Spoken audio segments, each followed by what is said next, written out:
when these governments, state governments, are giving out licenses to companies to start producing marijuana legally, they're like handing them a golden ticket to make millions of dollars.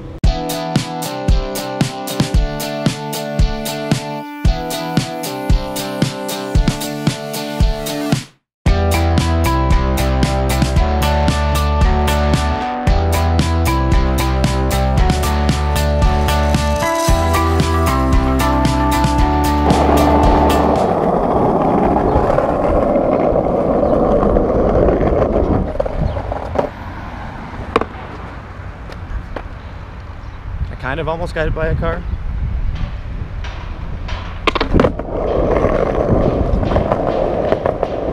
So right now I'm headed down to the Vice office because a buddy of mine, Krishna Andavolu, hosts a show called Weediquette.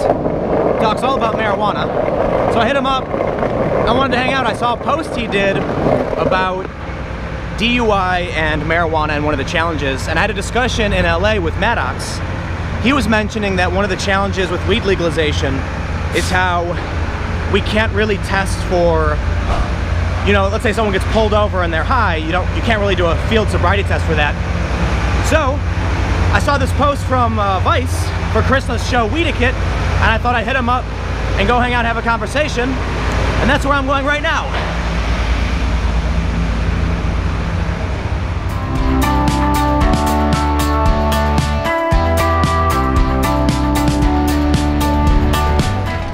So I'm just about a block or so away from the Vice office. Krishna's gonna come down, we'll grab a drink, say what's up, and then I'll just talk to him about the current state of marijuana, his show, and we'll learn about some weed laws and other cool developments, I guess. If weed's your thing, not really mine, but works for some people.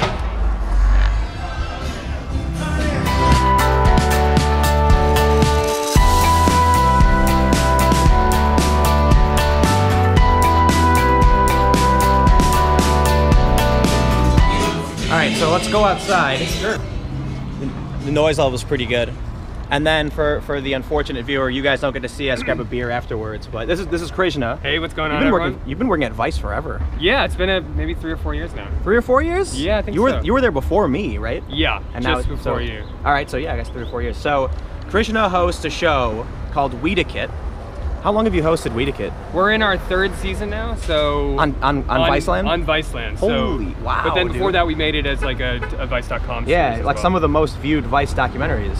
Yeah, it's an amazing series, or it's an amazing topic to sort of explore, because it's very easy.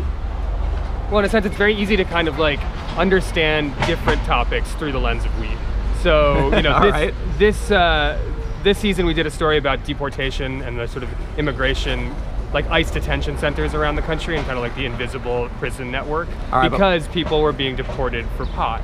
And so like you can get a pot arrest if you're a green card holder, and you can be in prison for that, you know, let's say whatever that crime was. But the story was about one man who was in prison for 3 months for a weed charge, but then did his probation, did his time, but was picked up by ICE on like not another charge, re-imprisoned for 2 or 3 years, and then finally deported. So it's like... And this was someone with a green card? Yeah, with a green card, so a legal resident, as you might say it.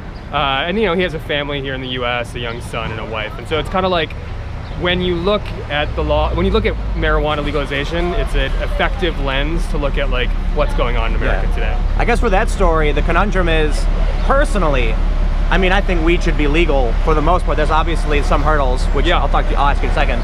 But I guess the guy broke the law with weed, right? That's the challenge. Right, so he broke the law with weed. He did his time, right? So the second time he was actually in prison, you could kind of think of that as a double jeopardy situation. But further, the way that people are deported for crimes when it comes to green card holders is when they commit what's called an aggravated felony. So an aggravated felony started, this was a statute that was like introduced at the early stages of the war on drugs, like kind of in the 80s or 90s. And the problem is that DHS continually like expands the definition of what an aggravated felony can be. So for instance, like turnstile hopping in the eyes of ICE can be an aggravated felony. So with this guy's case specifically, the Supreme Court, 2 months after he had been deported, the Supreme Court ruled in a separate case that the social sharing of small amounts of marijuana were not an aggravated felony. So his family's like, bring him back. Let's have a hearing. Let's see what happens. I don't want to go too much into one specific story. Sure. Because the reason I hit up Krishna because Vice had tweeted out, I don't know if it's one of the recent episodes, testing people for DUI, like driving under the influence of marijuana. And so I had a conversation with some people about that before. And that's one of the things I wanted to ask you about before we can get into like the broader picture. But yeah, I guess first, do you, as someone, you host these shows, you explore this world, do you think weed should be legal? Yeah, I think my point of view and the point of view that we take in the show is that like weed should not be criminalized, and as a legal, like people want weed, people smoke weed no matter what. Keeping it illegal has been a tool in the war on drugs. Keeping it illegal has done nothing but imprison and punish people who otherwise like aren't doing things that we wouldn't consider super wrong. So I think like, yes. I feel like everybody smokes weed. Yeah, I don't. I know a lot of people who don't, but so many people in cities smoke weed. I mean, Obama smoked weed. Right, and so it's something like 60% of Americans now think that marijuana should be legal. And what's interesting in the state-by-state way it's being legalized here in the country, in this country, is that you have different models of how it can be done. Yeah. You know, like these laboratories of democracy or whatever. And there's a lot to be learned from that, and there's a lot of people who are sort of like falling through the cracks of like the federal state divide on the legality of pot. Yeah. So like veterans would be a really good example of that. So what we do in Weediquette is sort of try to tease out these issues and try to understand what the friction about the sort of trajectory of the legalization of marijuana can tell us about what we value or what we punish. So what's I'll ask you a twofold question. What is the biggest hurdle to getting weed legalized in your opinion? And what are some reasons you think weed shouldn't be legal, if there are any? Sure. I mean, I think the biggest hurdle is, I think it's just that like, I think it's just sort of like the age of the people who are legislating. Because old people. Yeah, kind of. Like if you look at polling, like younger people tend to be like fine with legal weed, older people don't.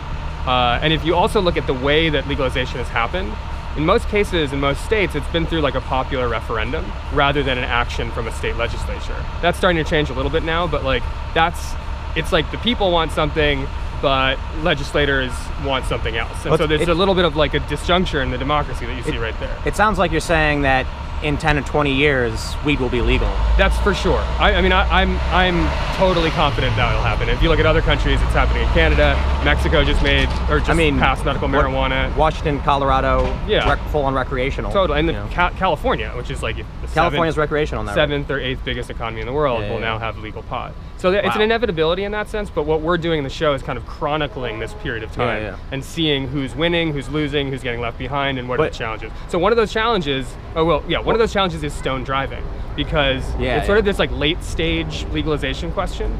And it comes down to this. It's like with alcohol, there's a lot of just long-term research across many different kinds of people about how much alcohol impairs you to a certain degree. With marijuana, there just isn't that research. So they've set these limits that you can only have 5 nanograms of THC in your blood in states like Washington, for instance.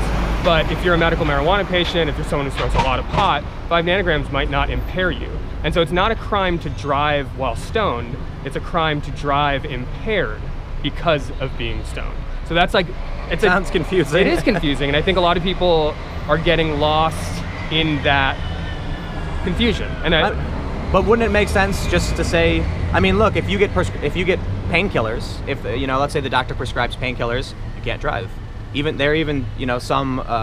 Some like over-the-counter medications or like allergy medicine. If it makes you drowsy, you can't drive. Yeah, but I don't think you're not going to be tested for allergy medication if you're pulled over for like, let's say, driving erratically.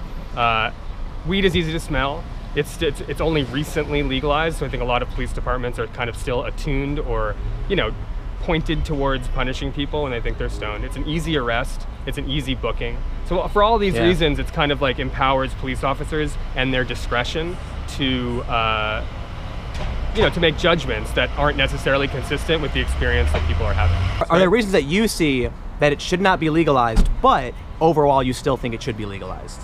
That was so hard for me to say. Yeah, no, I understand what you're saying. Like, so there is a lot of like troubling research about like people in their young 20s, from the ages of like 20 to 25, excessive uses of pot, or if you're like a habitual heavy pot smoker that for certain sort of mental illness conditions, it like can exacerbate those symptoms or can make psychosis manifest quicker. So it's like there's a lot we don't know, basically. Yeah. And so one thing that's so interesting about this time is that it's one big experiment. You know, so like that's kind of what we're chronicling, is to see what people think about that experiment, what the results are of that experiment. And so I wouldn't say that's a reason not to legalize it, but I think that's a reason to like try to get beyond the sort of like normal talking points of like both activists as well as people who want to be prohibitionists. I guess what I'm trying to say is that, you know, you might have 8 reasons to legalize and 2 not to legalize. Right. You know what I mean? So it sounds like that might be one of the cons. Yeah. Though it doesn't deter the entire legalization, right? Right, exactly. And you gotta, and like another part of what we're seeing, or what I'm seeing in my reporting, is like very soon marijuana is like a culture, right? Cannabis culture exists. Oh yeah, there's shops. Yeah, shirts, and it's music. belonged to a lot of people. People who have been fighting for certain kinds of social justice, people who have been advocating for a kind of medical care that, you know, maybe institutions aren't providing. But as it gets more legal, it becomes more of a commodity, and at that point, it starts becoming more of a business, and the values that kind of undergird normal business. So like what you see is sort of the transference of cannabis culture to mainstream culture, and a lot of times people in the cannabis community are like, this is not what weed is about. And like, so that is, I don't know if that's not, I don't think that's a reason not to legalize. And I think like in states like California, what they've done is they give like tiered licensing for producers. So it's not just going to be huge companies just only growing weed. Like you can be a small company and grow weed. So that's kind of like ways that regulations can account for ideas of cannabis culture that people have. You think there'll come a time when you'll see a guy in a suit walk into, you know, like a New York bodega and go up to the counter and say, "Let me get a pack of the, you know, the Marlboro joints"? Yeah, no, that'll never happen. Partly because it's like, well, that'll never happen because in every sort of regulatory scheme, marijuana is either in dispensaries or it's not in normal stores. It's in stores that are specific to those things. You think that we might get to the point? I mean, there's some states that still have dedicated liquor stores. I think Florida. Sure. They keep the liquor stores separate from the other stores. Yeah, so that'll be like that. You know, I don't think it'll be like you go to that bodega and there's going to be. But not like, even eventually. I don't think so. Really? Because wow. You know, when you, I just don't think so, because it's like people are still.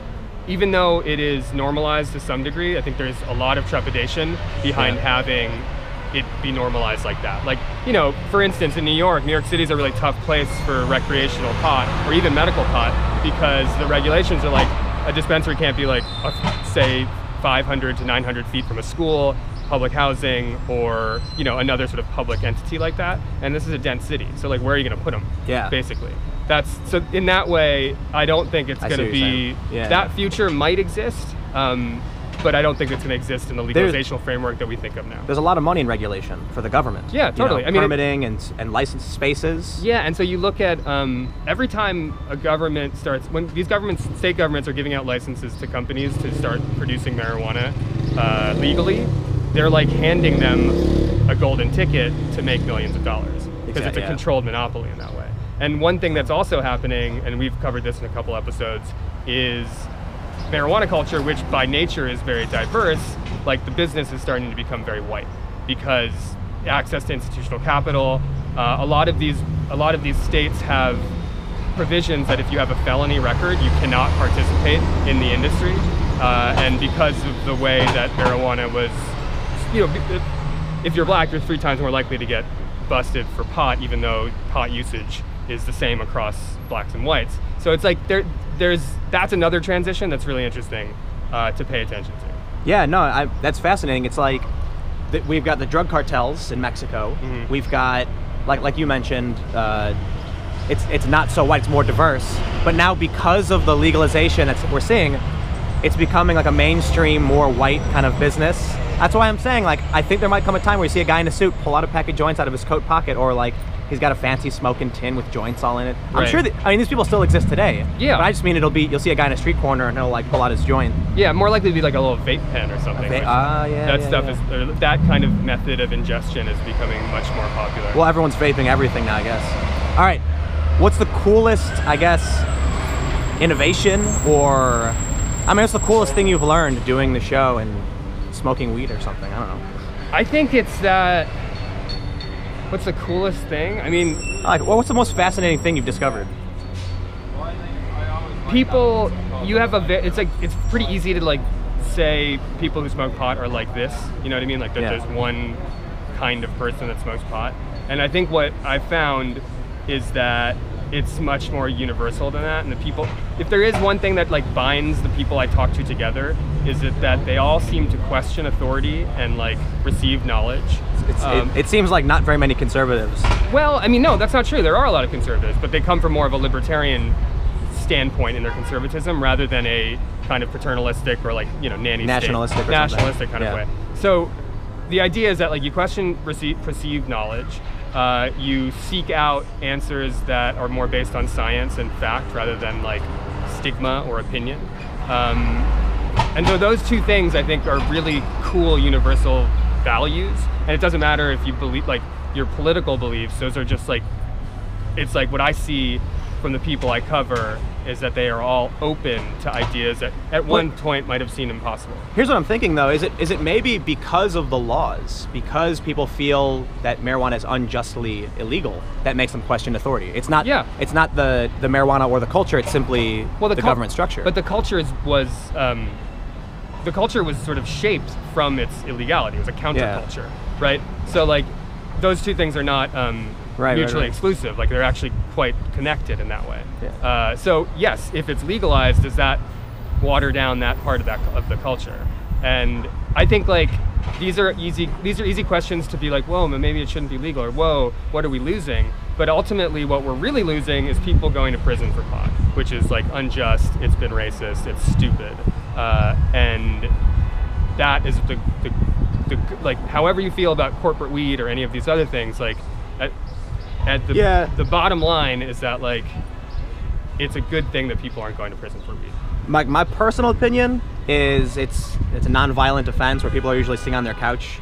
So there's other ways to help people not be, I guess, negatively impacted by abuse or other things like that than just, you know, locking people up. Yeah. But final thoughts? Any final thoughts on weed? Wrapping things up? Yeah, I mean, just what I like about doing this show is that I get to meet people who are at the crux of their lives, and it's weird that like there's so much, the stakes are so high around pot, but a lot of money. It's about it's about freedom, whether or not you get locked up. It's about health, because a lot of people like find it to be a life-saving medicine for them. And it's about money, but not only like the richest people in the world money, but money is in like people starting small businesses. Like it's a weirdly American topic that has been like shut out of American discourse for a really long time, and so you kind of see a lot of amazing energy behind it. So like I like the top. At first, like, you know, oh, I'm the weed journalist. And I was like, I want to do things like you're doing. You know what I mean? Or like I wanted to do, be involved with larger stories. But I think this story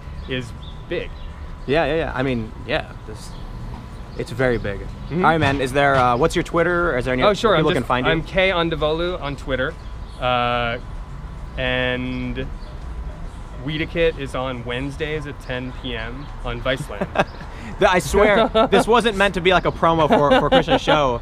I've actually been looking at some of the stuff he's posting, because I saw you've got commercial, like Facebook ads posted about the show, and so there's a bunch of stuff that I want to talk to you about. Yeah. So, but it serves well to, I guess, let people know that your show's on Viceland. So. Yeah. Well, and I think it's like well, in either case, it's like I think it's interesting to watch. I mean, hopefully, well, you're doing it. You have to think so, but hopefully they do. So. I guess that's it. Thanks for hanging out. If you liked the video, click the like button, comment below. Let me know what you think about weed. If you hate him, comment. If you like him, comment. You can find him on Twitter at K Andavolu. Yeah. And you can find me on Twitter at Timcast. New videos every day at 6 p.m. I'm still trying to figure out where I'm flying to, so you can comment on that as well. And I will see you all tomorrow at 6.